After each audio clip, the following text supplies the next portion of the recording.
Drama ini dilakonkan oleh pelakon Melayu, dan drama ni pula dia berunsur hubungan sejenis, ataupun ada babak, ataupun dia bertemakan gay. Assalamualaikum warahmatullahi wabarakatuh. Bismillahirrahmanirrahim. Alhamdulillahirabbil alamin. Wassalatu wassalam ala Rasulillah wa ala alihi wa sahbihi ajma'in. Qala rabbi shrah li sadri wa yassir li amri wahlul 'uqdatam min lisani yafqahu qawli, amma ba'du. Alhamdulillah, syukur dan puji dipanjatkan ke hadrat Allah Subhanahu wa taala.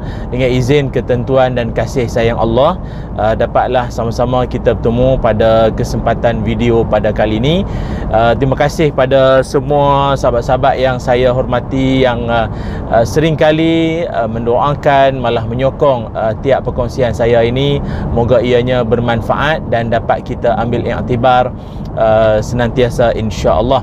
Saya dalam perjalanan nak pergi ada ceramah ni, jadi dalam perjalanan ni saya terfikirlah nak kongsikan tentang satu benda yang agak, yalah, satu benda yang membimbangkan kita dan juga generasi di masa akan datang.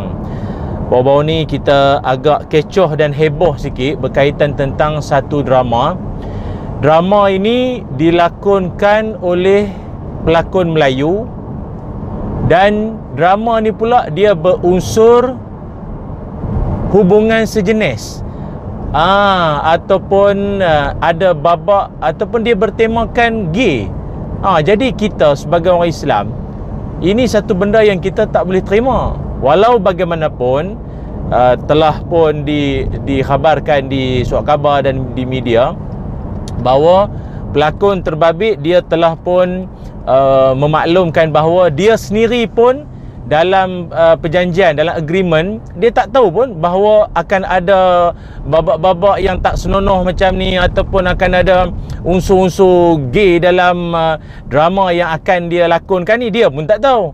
Jadi saya baca dalam kenyataan tu mengatakan bahawa dia dan keluarga dia lah, kalau tak salah, akan ambil tindakan ataupun akan menggunakan khidmat guaman ataupun tindakan undang-undang terhadap syarikat produksi yang telah pun melaksanakan penggambaran ini tanpa mengambil kira apa benda yang sensitiviti lah, benda-benda yang berkait tentang termasuklah juga LGBT ni, dan salah satunya adalah tentang gay. Dan pihak JAKIM sendiri telah pun bertindak dengan pihak bersama-sama dengan kerjasama dengan SKMM untuk menyiasat dan meneliti, memperhalusi tentang isu ini, dan insya-Allah perkara ini dapat ditangani dengan segera dan kita semua jangan bimbang. Cumanya satu benda yang kita nak kongsikan, yang kita nak perjelaskan pada tuan-puan penonton-penonton semua, rupa-rupanya gerakan fahaman budaya songsang ni ataupun hubungan kaum sejenis ni bukan biasa-biasa lagi dah.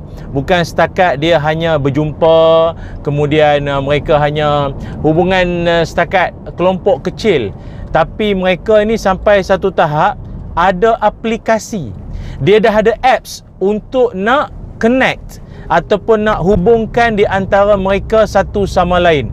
Mungkin kalau ada di kalangan mereka yang cenderung ke arah ni lah, budaya songsang ni, tapi dia takut atau dia bimbang untuk nak menzahirkan dia punya keinginan ke ataupun dia punya kecenderungan jiwa dia itu, maka dia boleh melayari aplikasi-aplikasi yang sememangnya ada dekat dalam internet. Ada pun nak dating, nak berjumpa, nak luah perasaan sesama sejenis ni. La haula wala quwata illa billahil aliyul azim. Ya Allah, pelihara dan selamatkanlah kaum ini, selamatkanlah generasi kami, selamatkanlah agama kami, peliharalah akidah kami, ya Allah, amin ya rabbal alamin. Tuan-puan semua, rakan-rakan yang saya hormati sekalian, sejak daripada dulu lagi perangai ataupun kecenderungan ke arah kaum sejenis ini merupakan perkara yang Allah Ta'ala laknat sama sekali. Allah dan Rasul laknat sama sekali. Dalam Quran Allah Ta'ala berfirman berkaitan tentang golongan ataupun kaum Lut. Kaum Lut yang mana mereka ini mendatangi sesama jenis. Yang laki minat sama laki-laki. Maknanya kalau laki-laki tu dia tengok perempuan, dia tak ada feeling, dia tak ada rasa. Tapi kalau dia tengok sama-sama lelaki, sama jantina dengan dia, Allah hai, dia ada rasa, dia syok, dia ada jiwang, dia ada romantik pula sesama lelaki. Allah Ta'ala berfirman, a'udzubillahi minasyaitonirrajim, atatuna adh-dhukrana minal alamin wa tadharuna ma khalaqa lakum rabbukum min azwajikum bal antum qaumun adun. Allah Ta'ala berfirman, mengapa kamu mendatangi jenis lelaki di antara manusia dan kamu tinggalkan isteri-isteri yang dijadikan oleh Tuhanmu untukmu, bahkan kamu adalah orang-orang yang melampaui batas. Surah Asy-Syu'ara ayat 165 sampai ayat 166. Baik itu kawan-kawan semua, perangai ataupun kecenderungan yang songsang ini adalah benda yang sama sekali dibenci oleh agama. Allah laknat, begitulah juga Nabi sallallahu alaihi wasallam. Ada satu hadis yang mana baginda Nabi bersabda, la'anallahu man waqa'a ala bahimah, la'anallahu man amila amala qaumi Lut, la'anallahu man amila amala qaumi Lut thalathan.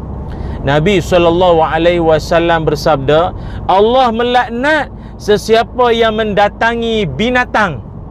Dia terekam binatang pula. Tak cukup dengan isteri, dengan binatang pula dia terekam. Ada. Allah melaknat sesiapa yang melakukan perbuatan kaum Nabi Lut, iaitu mendatangi kaum sejenis.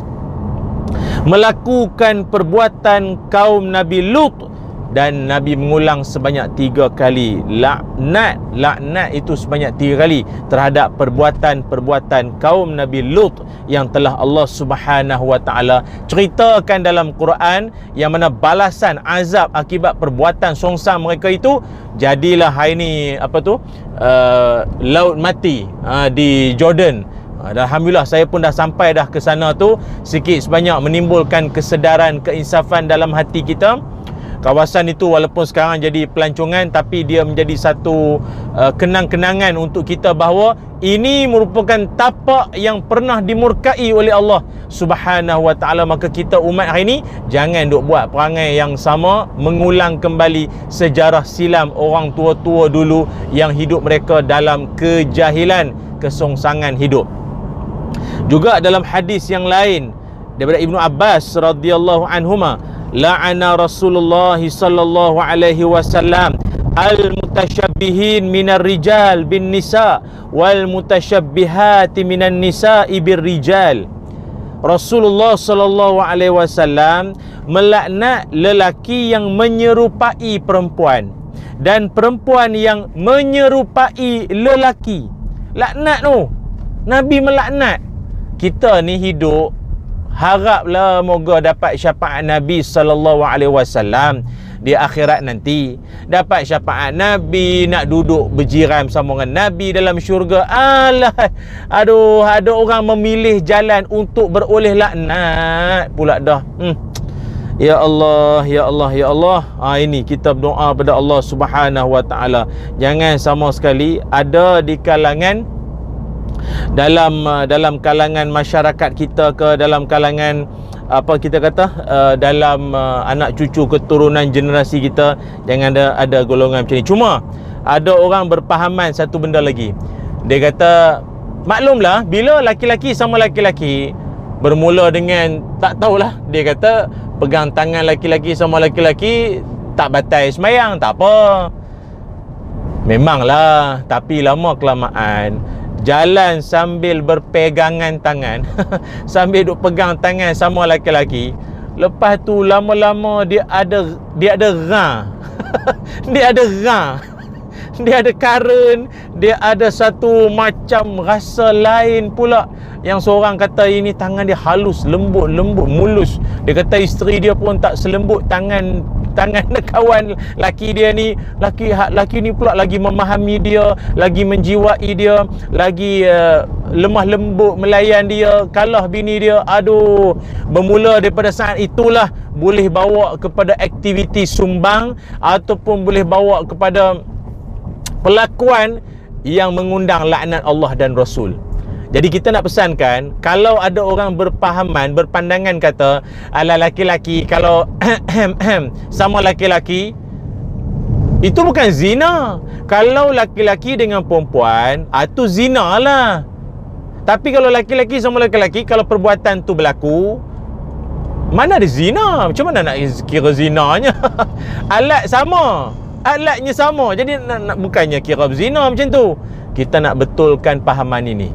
Nabi SAW bersabda, la tubashirul mar'atul mar'ah illa wahuma zaniyatani wa la yubashirur rajul ar-rajula illa wahuma zaniyani. Maksudnya apa? Nabi SAW bersabda, tidaklah seorang wanita itu bersedap-sedap dengan wanita lain, melainkan mereka itu adalah berzina. Tengok, bukan lelaki dengan perempuan. Perempuan sama perempuan bersedap-sedap, itu juga dikira zina. Dan kata Nabi, wala yubashirur rajulur rajula, dan tidaklah dua orang laki-laki yang mereka ini bersedap-sedap, ataupun seorang lelaki bersedap-sedap dengan seorang laki-laki yang lain, melainkan mereka itu juga adalah dikira berzina. Macam mana itu? Hadis riwayat Imam At-Tabrani. Jadi kawan-kawan, teman-teman yang saya hormati semuanya di luar sana, jauhilah perkara yang dilaknat oleh Allah dan Rasul ini, dan dia pasti akan menjahanamkan, dia akan merosakkan moral dan akhlak masyarakat kita. Ayuh, mak ayah di luar sana, guru-guru, pimpinan masyarakat, kita berganding bahu, tangani isu ini dengan harmoni, dengan sebaiknya, banteras ia sebaiknya. Moga Allah Ta'ala pelihara generasi dan keturunan kita. Ada satu doa, yang mana doa ini pun kita sering bacalah dalam surah Al-Kahfi. Cuma saya nak ajak tuan-puan semua, kita teladani semangat akidah yang begitu bagus golongan Ashabul Kahfi ini, dengan kita membacakan sepotong ayat daripada surah Al-Kahfi yang juga merupakan doa yang dipanjatkan oleh golongan Ashabul Kahfi ini. Apa doanya? Bismillahirrahmanirrahim.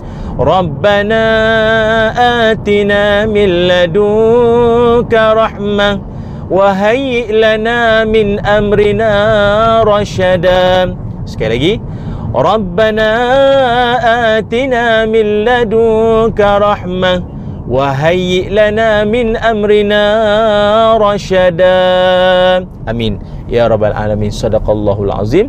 Yang mana ayat tersebut atau doa tersebut merupakan doa kita minta pada Allah agar Allah bimbing hati kita, petunjuk kepada kita. Semoga Allah Ta'ala memelihara akidah kita, iman kita, agama kita. InsyaAllah kita senantiasa dalam perlindungan Allah. Amin ya rabbal alamin. Terima kasih semua. Terima kasih. Semoga video ini bermanfaat dan juga memberikan kesedaran buat saya dan semua. Assalamualaikum warahmatullahi wabarakatuh.